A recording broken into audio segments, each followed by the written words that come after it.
तो मैं इस वक्त अभी बैठा हूँ बाइक करिश्मा XMR 250 पे। और सबसे पहले अगर हम इसके एर्गोनॉमिक्स की बात करें तो इसकी सीट जो है बेहद ही कंफर्टेबल है और इजीली मैं यहाँ अपने पैरों से टैंक को ग्रैब कर सकता हूँ। इतना स्पेस, इतना अच्छा टैंक का डिज़ाइन यहाँ पे दिया हुआ है।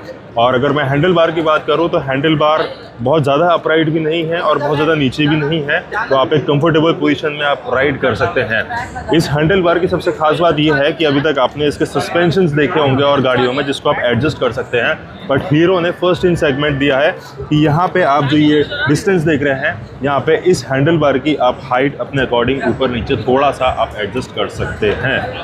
स्पीडोमीटर कंसोल में क्या क्या फीचर्स वगैरह रहने वाले हैं, तो सबसे पहले बात कर लेता हूँ इसके ये आपको नीचे सबसे नीचे दे रखा है, आपको आरपीएम इंडिकेटर दे रखा है, इसका इंजन लाइट का है, ये माल फंक्शन लाइट है, ये साइड स्टैंड भी है और उसका आपको न्यूट्रल स्टोर हो रहा है। उसके बाद फिर आपको इस तरफ बात कर लेते हैं, ये आपका इंडिकेटर का है, उसके बाद पास लाइट और फ्यूल लो का है, ये एबीएस है। एबीएस के साथ साथ तो ये कुछ छोटा सा मिनी कॉम्पैक्ट एक हाया, मतलब एक आप बोल सकते हैं जैसे इसमें ओवरऑल कि एक काफ़ी बल्कि बाइक में छोटा सा क्यूट सा कीज़ में क्या क्या है, तो इसमें अराउंड ये कीज़ है, कीज़ में ये उसमें ये चार बटन दे रखे हैं इसकी सेटिंग्स और जिसके इंस्ट्रूमेंट कंसोल जो भी कनेक्शन है वो अपने हिसाब से एडजस्ट करने के लिए है। उसके बाद फिर साइड के इंडिकेटर है, उसकी बटन क्वालिटी स्विच देख रहे हैं ना, काफ़ी प्रीमियम चीज़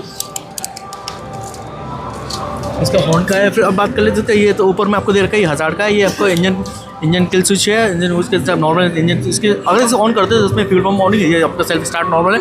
अब बात कर लीजिए एसओएस क्या होता है, चलिए बात कर ले। एसओएस में आपको दे रखा है, इसमें एक आपका इंडिकेटेड बोल सकते हैं इंडिकेट करवाने के लिए, या फिर आपको इसको बोल सकते हैं जैसे कि इसमें एक ई सिम का स्लॉट है, तो आपको दिखा देता खोल के कुछ ऐसा है। अगर इसको दबाते हैं, एक इसमें ई सिम का जो फंक्शन रहेगा, अगर इसको प्रेस करते हैं, बाई चांस राइडर क्रैश करता है, कुछ भी करता है या बाई चांस बाई फॉल्ट कुछ भी होता है, तो इसमें क्या है, एक मोबाइल फंक्शन जो भी फीचर्स है ये आपको जब भी आपके कॉन्टैक्ट सेव होंगे या नियर बाई एम्बुलेंस वगैरह सारे उसको फेस करके कॉल करेगा और मतलब उसको एक मैसेज अलर्ट भेज देगा ताकि ये सब बताने के लिए। चलिए और दिखाते हैं आपको इसका, यहाँ पे आपको दे रखा है चार्जिंग पोर्ट भी दे रखा है।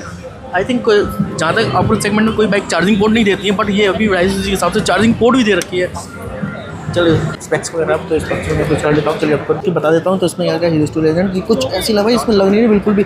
चलिए फिर बात कर लेते हैं, इसमें दे रखा है आपको हाइट एडजस्टेबल दे रखा है, हैंडल अपने हिसाब से एडजस्ट कर सकते हैं हैंडल। उसके साथ इसमें class D grade projector with DRLs, यानी कि DRLs बने, फिर इसके साथ USB फंक्शन में है, ट्रेल्स भी है। और फिर चलिए इसकी इंजन की कॉन्फ़िगरेशन वगैरह बता दें आपको, तो ये आपको आने लगी है सिंगल सिलेंडर लिक्विड कूल्ड एरिका या DHC इंजन है, 250 cc इंजन को 30 PS की पावर जनरेट करता है और 25 Nm का टॉर्क जनरेट करती है। तो कुछ ओवरऑल कुछ ऐसी लगने वाली है इसमें, जिसमें आपको यूएसडी फोक देख लो, तो इसमें यूएसडी फोक जो है वो 43 mm की यूएसडी फोक दे रखी है इसमें। तो डिस्क साइज देख लो भाई, इस सबसे डिस्क साइज हुए डुअल चैनल एबीएस ऑलरेडी है।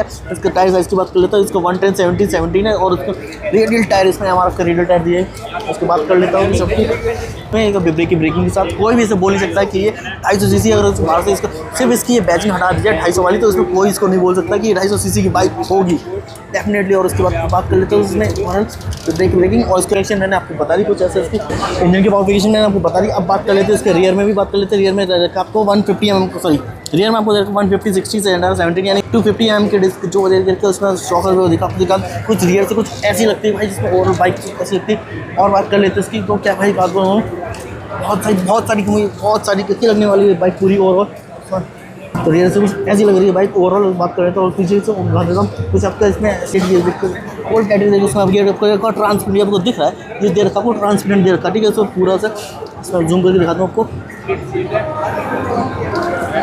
ये ट्रांसपेरेंट दे रखा पूरा ये ट्रांसपेरेंट, ठीक है।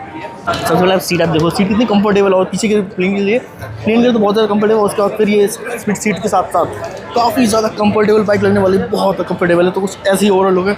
डिज़ाइन की बात करूं तो ये ड्यूअल टोन के साथ आती है, जहां पे आप इसका कॉम्बिनेशन देख रहे हैं वाइट ब्लैक एंड यहाँ पे रेड टच दिया गया है और इसके साथ ही इसका लुक बेहद ही खूबसूरत लगता है। इसके मैं स्पेसिफिकेशंस की बात करता हूं, तब तक आप वॉक अराउंड इस गाड़ी का एक बार ले लीजिए।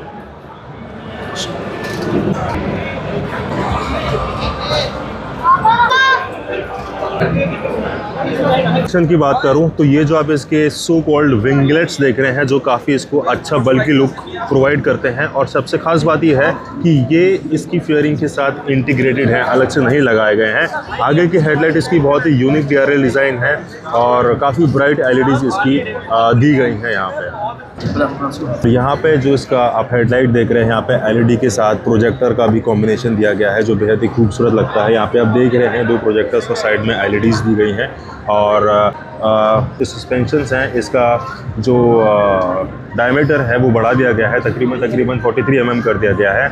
और अंदर जो इसका पाइप देखेंगे वहाँ पे जो दिख रहा है जो एग्जॉस्ट पाइप है वो स्टील पाइप कर दिया गया है। गाड़ी की अगर पावर की बात करूं तो ये आती है 250 cc सिंगल सिलेंडर लेकिन लिक्विड कूल्ड इंजन के साथ और 25 Nm का ये टॉर्क प्रोवाइड करती है। और ये है आपका single cylinder DOHC liquid cooled engine जो कि 30 PS की पावर जनरेट करता है इस गाड़ी में, जो कि काफ़ी अच्छा है।